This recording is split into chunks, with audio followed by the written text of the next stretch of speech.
संगत जी, प्यार से कहना धन्य निरंकार जी। किसी ने बड़े कमाल की बात कही है कि ठोकर खाकर भी इंसान न सुधरे तो उसकी मर्जी, वरना पत्थर ने तो अपना फर्ज निभा ही दिया था। साथ संगत जी, शुरू करते हैं आज की कहानी, जो कि एक पक्षी की है जो रेगिस्तान में बहुत बुरे हाल में जी रहा था। उसके पंख जो थे वो भी गिर चुके थे और एक दिन ऐसी जगह पर आ चुका था जहाँ पीने के लिए पानी भी नहीं था। वो उड़कर कहीं जा नहीं सकता था, ना कुछ खा सकता था। ऐसा लग रहा था जैसे अपनी अंतिम सांसें गिन रहा था। तभी उसने आसमान में से उड़ते हुए गरुड़ जी को देखा। भगवान विष्णु जी की सवारी गरुड़ जी। उसने आवाज़ लगाई, प्रार्थना की कि मेरी पुकार सुनिए गरुड़ जी। वो आए। उन्होंने पूछा कि क्या हाल हो गया है। तो उसने कहा, बस भटकते भटकते आ गया था, अब यहाँ पर परेशान हो रहा हूँ। यहाँ से उड़ करके कहीं जा भी नहीं सकता, ना कुछ कर सकता हूँ, मेरे पंख नहीं बचे। आप कहाँ जा रहे हैं गरुड़ जी?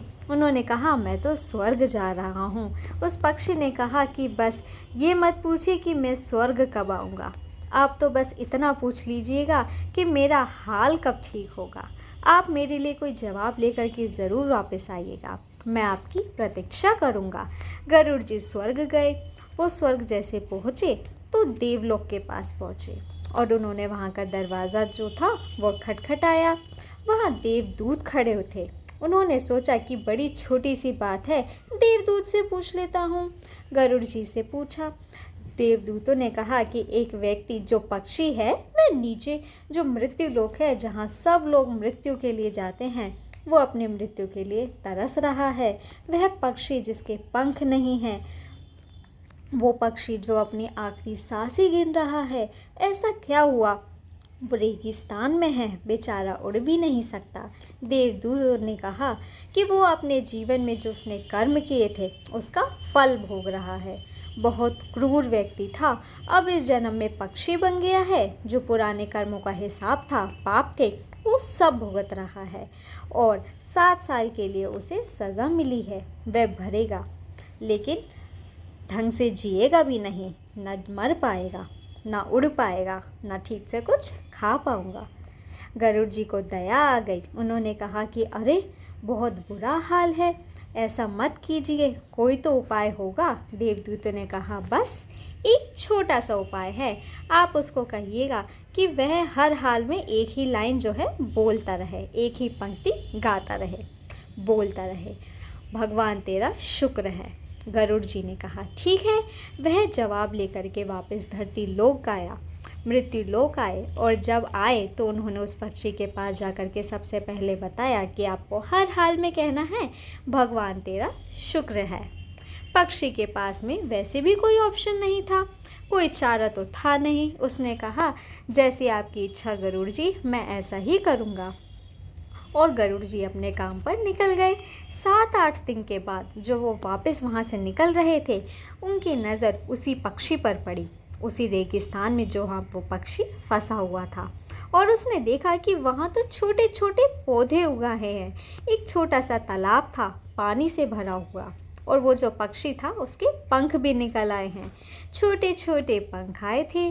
गरुड़ जी को बड़ा आश्चर्य हुआ कि कमाल हो गया, 7 साल की सज़ा थी, 7 दिन हुए हैं अभी। ये तो फटाफट से वो स्वर्ग पहुँचे और वहीं देवदूत के दरवाजे पर मिले और उनसे कहा, एक बात बताओ, 7 साल की सज़ा बता रहे थे आप, तो अभी तो 7 दिन ही हुए हैं, नीचे तो हाल सुधरने लगे। देवदूतों ने कहा, क्योंकि हमने उसको एक मंत्र दिया था जो आपने ही पहुंचाया था कि भगवान तेरा शुक्र है। जब वह पक्षी उड़ने के प्रयास में गर्म रेत पर गिरता, तब वो कहता, भगवान तेरा शुक्र है। जब उसे पानी नहीं मिलता, तब भी वो कहता, भगवान तेरा शुक्र है। वह हर बात में भगवान को धन्यवाद देने लगा।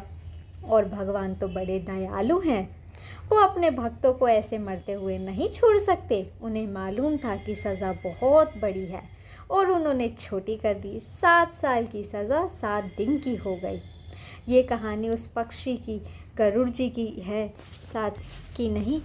ये कहानी हम सब की है। हम में से बहुत सारे लोग हमेशा ऊपर वाले को कोसते रहते हैं, बजाय कि थैंक यू करने के। अगर आप अपनी लाइफ को पॉजिटिव इम्पैक्ट देखना शुरू करेंगे, आप समझना शुरू करेंगे कि मेरे जीवन में बहुत कुछ है जो बहुतों के जीवन में नहीं है।